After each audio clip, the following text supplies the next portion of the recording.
हाम्रो आज यहाँ चाहिँ च्याप्टरको नाम चाहिँ रहेको छ भने हाम्रो च्याप्टरको नाम चाहिँ के रहेको छ भने आज प्रेजेन्टेसन अफ डाटा हो क्या हैन। I think this is so important. मेरो विचारमा लाग्छ यो च्याप्टर भनेको हाम्रो फाइनलकोमा होस् या एनईबीलाई होस् या अथवा 8 क्लासको बच्चाहरूलाई पनि होस्, हाम्रो के छ यो सबभन्दा धेरै इम्पोर्टेन्ट रहेको छ हो क्या हैन।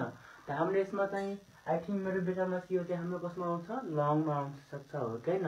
लङ अथवा सर्टमा पनि आउन सक्छ। So this chapter is I think this is very important for everyone students. त हाम्रो आज टपिक चाहिँ के रहेको छ भने प्रेजेन्टेसन अफ डाटा के रहेको छ, प्रेजेन्टेसन अफ डाटा है। यो चाहिँ म्याथको रहेको छ। म्याथको हाम्रो भन्दाखेरि हाम्रो इंग्लिशमा पनि इंग्लिश मिडियममा हाम्रो रहेको छ। यो चाहिँ हामीले आज यहाँ के पढ्ने भने प्रेजेन्टेसन अफ डाटा पढ्ने है। त हाम्रो आज सबभन्दा पहिला हामीलाई चाहिँ के थाहा हुनु पर्यो भने कि हाम्रो प्रेजेन्टेसन अफ डाटा भनेको के हो भनेर हो कि हैन। प्रेजेन्टेसन अफ डाटा भनेको के हो भनेर हामीले चाहिँ सबभन्दा पहिला थाहा हुनु पर्यो हो कि हैन। त हाम्रो फर्स्टमा चाहिँ हामीले त्यसको डेफिनेसन थाहा हुनु पर्यो। यदि हामीले कुनै पनि च्याप्टर पढ्नु भन्दा अगाडि त्यसको हामीले डेफिनेसन नै थाहा छैन भने हाम्रो के हुन्छ, त्यो च्याप्टर पढेको नपढेको केही पनि फरक पर्दैन हो कि हैन। त सबभन्दा पहिला हामीले चाहिँ के थाहा हुनु पर्यो कि हाम्रो प्रेजेन्टेसन अफ डाटा भनेको के हो त हो कि हैन। त अब यहाँ हेर्ने the statistical data can be represented in the form of table, picture and graph is called presentation of data.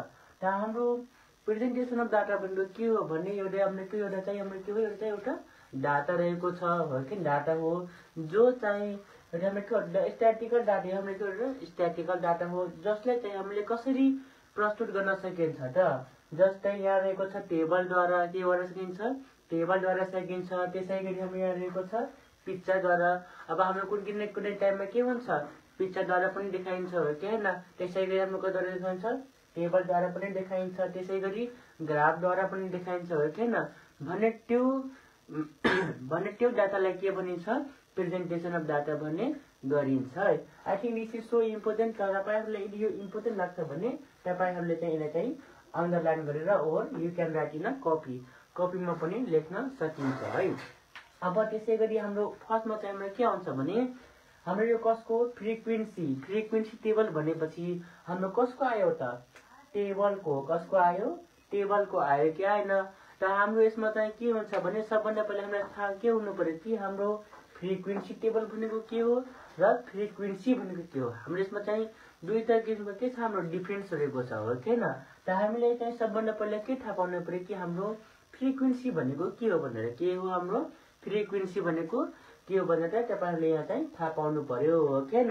अब त्यसै गरी हाम्रो यहाँ के भनेको छ भने data and its frequency, the data and its frequency can be presented in a table. जुन हाम्रो डाटालाई टेबलद्वारा प्रस्तुत गरिन्छ और टेबलद्वारा त्यसले के भनिन्छ, डाटालाई शो गरिन्छ भने त्यसलाई हामी के भनिन्छौँ, फ्रिक्वेन्सी टेबल भन्ने गर्छौं हो कि हैन। अब त्यसै गरी नेक्स्टमा हेर्ने हाम्रो फ्रिक्वेन्सी के छ, हाम्रो अब नेक्स्टमा फ्रिक्वेन्सी रहेको छ। त अब हाम्रो के छ यहाँ फ्रिक्वेन्सी भनेको के हो त। फर एक्जाम्पल हाम्रो एक्जाममा के आइदियो भने हाम्रो यो चाहिँ आई थिंक इङ्ग्लिसको यदि यो आयो भने हाम्रो कसमा आउँछ भने 1 मार्क्समा आउन सक्छ हो कि हैन। त हामीले यहाँ चाहिँ के थाहा पाउनु पर्यो कि हाम्रो फ्रिक्वेन्सी भनेको के हो त।